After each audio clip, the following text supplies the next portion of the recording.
स्वराज्य रक्षक छत्रपती संभाजी महाराजांच्या 336व्या पुण्यतिथी दिनाच्या कार्यक्रमाला उपमुख्यमंत्री अजित पवारांनी हजेरी लावली। दरम्यान वढू बुद्रुकमध्ये संभाजी महाराजांचं भव्य आणि दर्जेदार स्मारक बांधण्यात येणार आहे, असं अजित पवार म्हटलेत। तर छावा चित्रपटामुळे नव्या पिढीला छत्रपती संभाजी महाराजांचा इतिहास लक्षात आला, असं देखील अजित पवार म्हणाले। पुण्यतिथी दिनाच्या निमित्तानं शिवभक्तांनी दर्शनासाठी मोठी गर्दी केली आहे।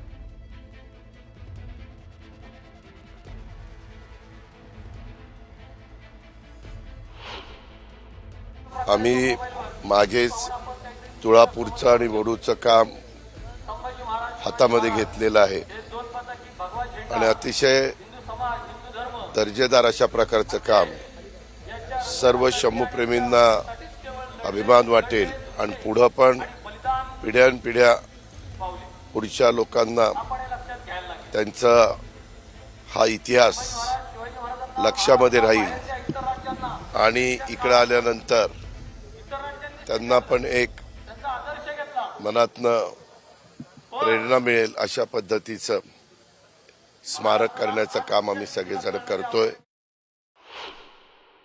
छावा चित्रपटाच्या निमित्तानं नवीन पिढीला महाराजांचा मोठ्या प्रमाणावरचा इतिहास त्यांच्या समोर आलेला आहे।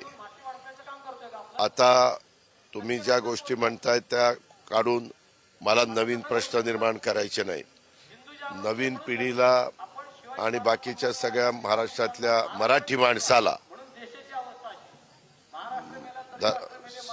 संभाजी महाराजांच्या संदर्भातल्या सगळ्या जे काही इतिहास आहे त्याच्यातल्या बऱ्याचशा गोष्टी त्यांच्या लक्षात आलेल्या आहेत, लक्षात येत आहेत आणि आता ह्या मी आता जो बोललो त्या गोष्टी त्या सगळ्या बाबी राज्य सरकारने पुढाकार घेऊन पूर्ण केल्यानंतर पुढं तुम्ही जो प्रश्न विचारला तशा पद्धतीचे प्रश्न विचारायची वेळ येणार नाही।